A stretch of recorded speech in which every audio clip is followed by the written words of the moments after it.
20 millions de personnes touchées dans le monde. 30 milliards de chiffre d'affaires en Europe. 1 200 000 enfants victimes. Âge moyen d'entrée dans la prostitution, 14 ans. 80% des personnes prostituées sont entre les mains de proxénètes. Donc seuls 20% seraient libres? Et encore, comment mesurer avec exactitude ce mal, ce fléau par essence clandestin? Quelle est la valeur réelle de ces chiffres, qui pourtant déjà nous donnent le vertige? Alors non, d'emblée, je pense, sans créer de polémique, je peux affirmer que l'exploitation sexuelle n'est pas un crime comme les autres.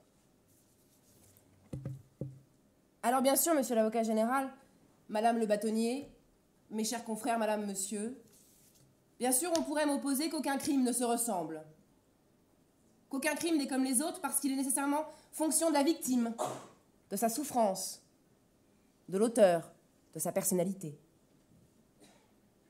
Ce qui justifie d'ailleurs l'existence même du procès pénal. Sinon, il suffirait d'ouvrir le code pénal et d'appliquer le tarif légal à la chaîne. Un viol, c'est tant, un meurtre, c'est tant. C'est vrai, chaque cas est particulier et donc différent nécessairement. Pour autant, il y a une échelle de l'horreur, du mal. On y a tous accès à cette échelle. C'est ce qui fait de l'exploitation sexuelle un crime pas comme les autres. Impossible de comparer un vol à main armée avec un viol, même sans armes. Difficile de comparer la torture et la barbarie avec une extorsion avec armes, vous me l'accorderez. L'exploitation sexuelle, parce qu'elle est par essence une négation de la dignité humaine, parce qu'elle impose des traitements inhumains et dégradants, en faisant d'autrui une chose, un corps, vendu, loué pour quelques billets, est un crime hors catégorie. Il y a des crimes comme ça, qui sont inclassables. Nier en l'autre toute humanité, le réifier pour le commercialiser, pour du sexe, pour le plaisir sexuel de certains, en fait partie. Alors derrière les termes d'exploitation sexuelle se dessinent d'atroces réalités, et finalement pas un, mais des crimes. La prostitution, des femmes, des hommes, des enfants, 14 ans l'âge moyen. Et donc nécessairement la pédophilie, la pornographie enfantine. Mais qui dit prostitution dit proxénétisme, traite des êtres humains, esclavagisme, viol, meurtre, torture, barbarie, violence. Tant de victimes vulnérables et tant d'autres crimes, mais délits aussi. Parce que oui, le droit pénal français est assez surprenant. La traite des êtres humains, c'est un délit. Le proxénétisme, à moins d'être aggravé par la bande organisée, par l'âge de la victime ou par la torture, est un délit aussi. Le proxénète a besoin d'avoir des accessoires pour devenir un criminel, sinon il restera un délinquant.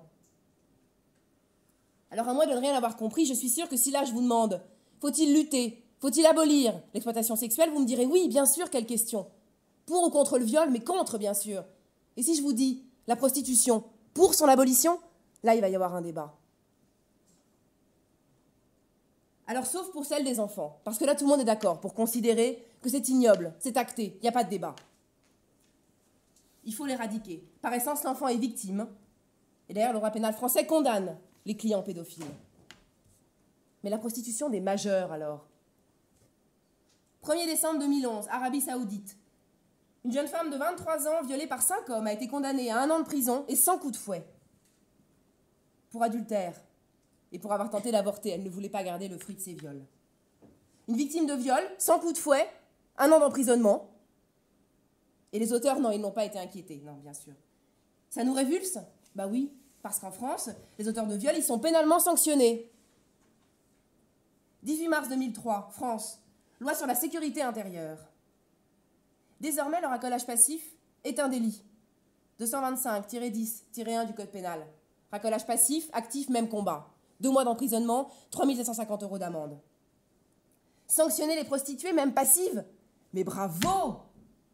Pourtant, la France avait signé la Convention des Nations Unies en 1949, enfin c'est loin en même temps, hein, qui déclarait la prostitution contraire à la dignité humaine. Ah, les principes. Il n'y a pas de place pour les principes sur le bitume. Alors bien sûr, les proxénètes aussi sont pénalement sanctionnés. Mais encore faudrait-il les trouver? Faudrait-il les remonter, ces filières?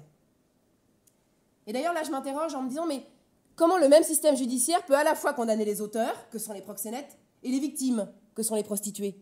C'est intéressant intellectuellement. Et le client, une sanction? Ah ben non, il n'a rien fait de mal. Et en plus, il a payé.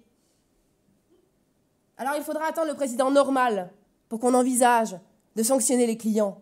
On aime la normalité, on aime la normalité. Alors c'est peut-être surtout ça qui fait de l'exploitation sexuelle un crime pas comme les autres. Une infraction singulière. C'est la victime. La place qui lui est refusée. Cette qualité de victime que les prostituées ne mériteraient pas. Mais non, ce sont des délinquantes. Alors j'entends déjà mes détracteurs me dire, mais comment osez-vous, comment pouvez-vous comparer une victime de viol à une prostituée? Mais ça n'a rien à voir. Bah, pourquoi? Bah parce que c'est une prostituée. Elle est donc consentante, c'est son métier. Vous savez, le plus vieux métier du monde, les filles de joie. Mais la joie pour qui? La joie pour quoi? 15 à 20 rapports sexuels par jour, à la chaîne en moyenne. C'est ça la joie? La prostitution, c'est un mal nécessaire. Grâce à elle, vous savez, il y a moins de violeurs, moins de pervers, moins de frustrés. Il faut que tous les corps exultent. Alors prenez, mesdames, on vous les offre, on vous offre les meilleurs. Tous les clients ne sont pas Richard Gere. Plaisir d'offrir, joie de recevoir. Alors tenir pour acquis le consentement des prostituées, considérer même qu'elles y prendraient du plaisir, sauf Lombroso qui considère qu'elles sont frigides, nécessairement. C'est aussi un moyen de se rassurer, ça, la politique de l'autruche, de donner bonne conscience. Vous savez, ce fameux consentement blanc-seing, le viol entre époux. Il faut attendre 81 en France pour qu'on en parle. 92 pour que la Cour de cassation le reconnaisse. 2006, circonstances aggravantes, enfin. Mais avant?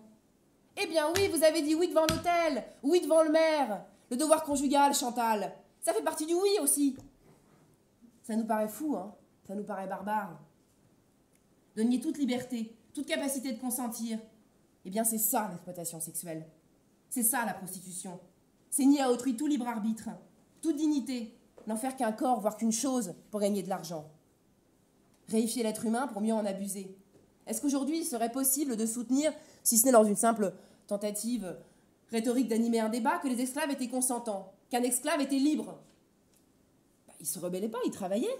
Peut-être même il était content.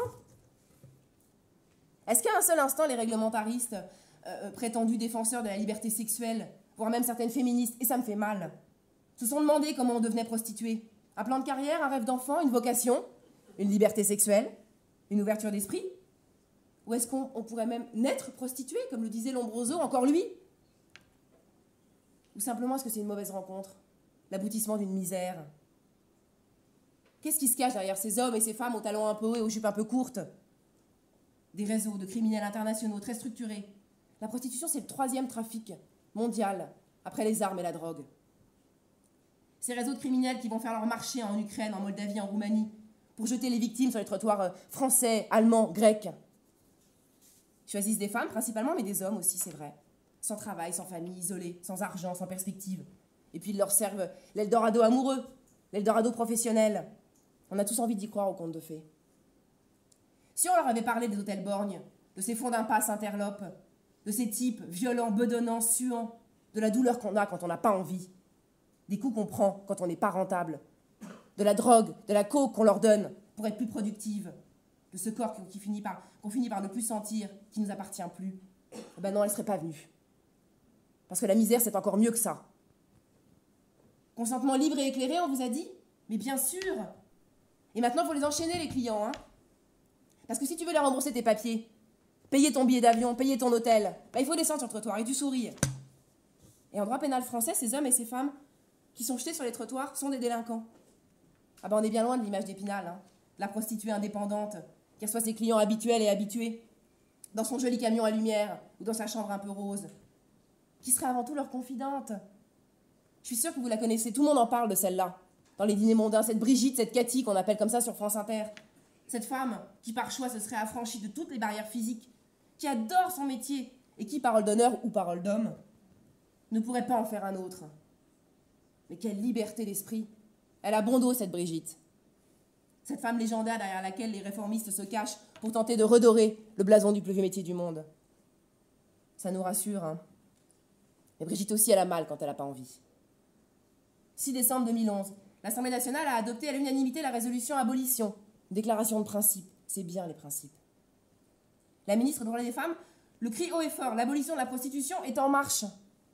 Réaction de certaines féministes, applaudissements pour la lutte contre les réseaux, ça c'est bien. Il faut protéger les prostituées victimes de la traite des êtres humains, les esclaves sexuels. Mais laisser nos Brigitte s'allonger en paix. Mais comment elles ont commencé, nos Brigitte?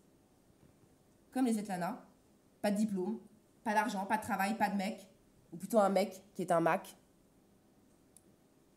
Alors peut-être que certaines prostituées se sont peut-être, effectivement, croyons-le, affranchies de leur Mac, et elles revendiquent au sein du Stras leur statut de travailleur du sexe, qui paye les impôts, mais qui ne bénéficie pas de couverture sociale. Ben non, c'est pas comme si les prostituées étaient exposées aux maladies. Hein. Mais alors combien de prétendus affranchis face aux victimes? Comme il est facile pour Caroline Eliachev, pour Marcella Yacoub, pour Elisabeth Badinter de brandir la libération sexuelle, de soutenir que la dignité des femmes n'est pas liée aux pratiques sexuelles. Mais de quelle pratique parle-t-on? Je ne parle pas de sadomasochisme, je parle de prostitution, de relations tarifées. Pas de libre disposition de son corps, mais de marchandisation. Alors que la loi bioéthique a exclu du marché le corps humain et la sexualité.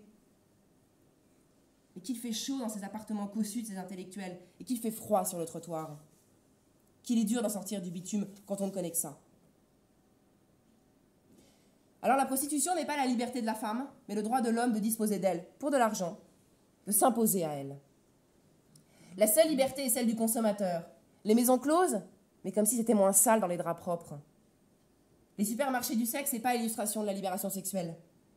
C'est juste un moyen pour les amateurs de foot d'aller se vider après un match et plusieurs bières.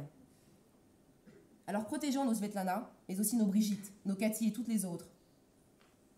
La Déclaration des droits de l'homme est aussi celle des droits des femmes.